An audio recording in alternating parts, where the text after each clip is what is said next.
Hello दोस्तों, 2023-2024 board exam में ये प्रश्न पूछा गया था। 2026 बोर्ड एग्जाम में यह प्रश्न आने का बहुत ज़्यादा चांस है और एक ऐसा प्रश्न है जो अक्सर बच्चे गलत कर जाते हैं। क्यों गलत करते हैं? क्योंकि वो फार्मूला उनको याद नहीं रहता।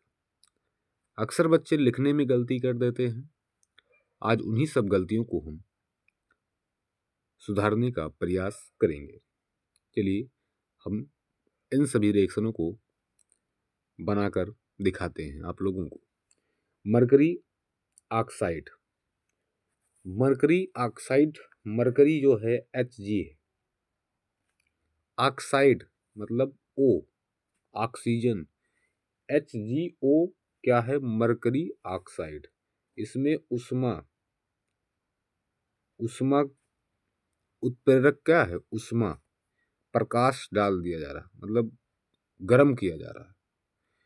तो वो Hg मरकरी प्लस, अब आगे क्या है? डट डट कर दिया ना, क्या होगा, निकलेगा, क्या बनेगा, ये आपको बताना है।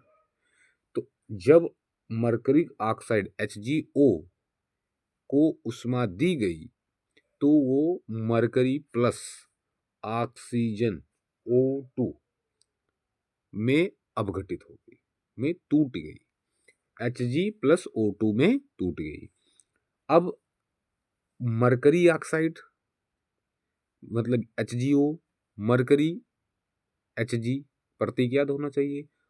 अब जो उष्मा दिया जा रहा तो ऑक्सीजन में, ये Hg और प्लस को O2 में टूट गया।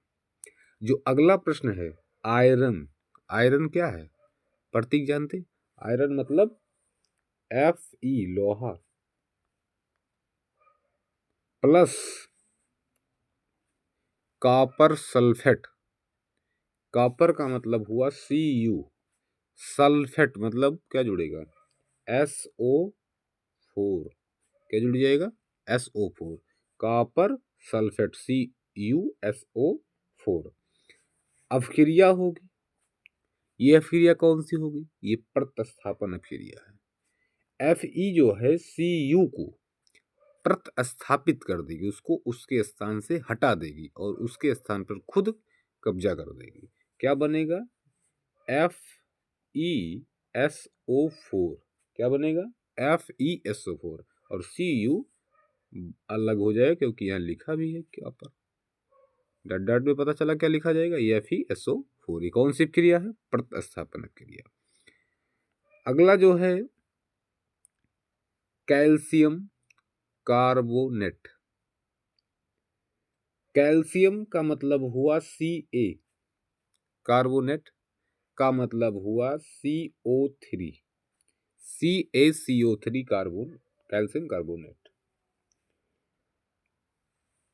उष्मा के साथ साथ इसका अपघटन भी हो रहा है, मतलब ये टूट रही है। अपघटन का मतलब टूट रही है। कैल्शियम ऑक्साइड का हुआ क्या? CaO। ये हुआ कैल्शियम ऑक्साइड CaO प्लस निकलना क्या है? यही हमें बताना था। जब CaO निकल गया, यहाँ 3 ऑक्सीजन था, 2 निकल गया, क्या बचा? एक तो C बचा और 2 ऑक्सीजन बचा। तो क्या बचा? CO2। यहाँ क्या भरोगे? CO2। यहाँ क्या भरना है? FeSO4। यहाँ क्या भरना है? O2। अगला जो रिएक्शन है हमारा hydrogen plus chlorine. Hydrogen plus chlorine, hydrogen H2, chlorine Cl2।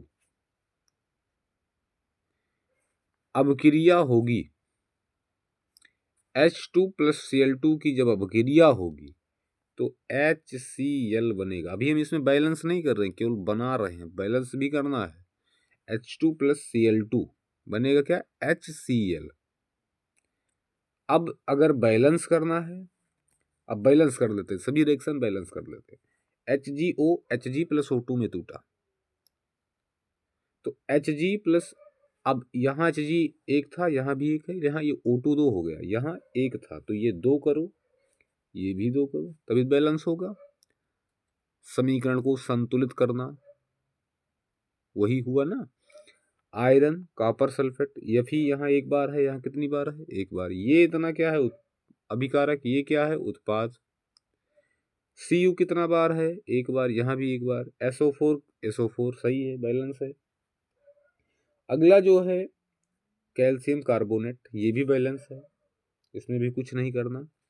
Hydrogen और क्लोरीन में ये बैलेंस नहीं, क्यों, क्योंकि H2 है, Cl2 है, यहाँ H2 है, यहाँ Cl2 है, यहाँ H1 है, Cl भी 1 है, तो इसको 2 कर दीजिए, बस बैलेंस हो गया। अगला जो हमारा प्रश्न है, क्या है कि zinc carbonate, zinc oxide plus में क्या टूटेगा, यहाँ क्या बना है, HCl बना है। जिंक कार्ब मतलब Zn और सी कार्बोनेट में बताया गया CO3 बनेगा। जिंक ऑक्साइड मतलब ZnO प्लस 2 ये बचा CO2 निकल गया। ये है हमारा इतना रिएक्शन। बहुत महत्वपूर्ण प्रश्न है ये। प्रश्न पूछा जाता है निम्नलिखित अपक्रियाओं में प्रत्येक के लिए संतुलित रासायनिक समीकरण लिखिए। जो डैश कर दिया उसमें बताना है क्या भरना है, संतुलित भी करना है साथ साथ। बहुत आसान रिएक्शन है। आशा करते हैं आप लोगों को अच्छे से समझ भी आया होगा।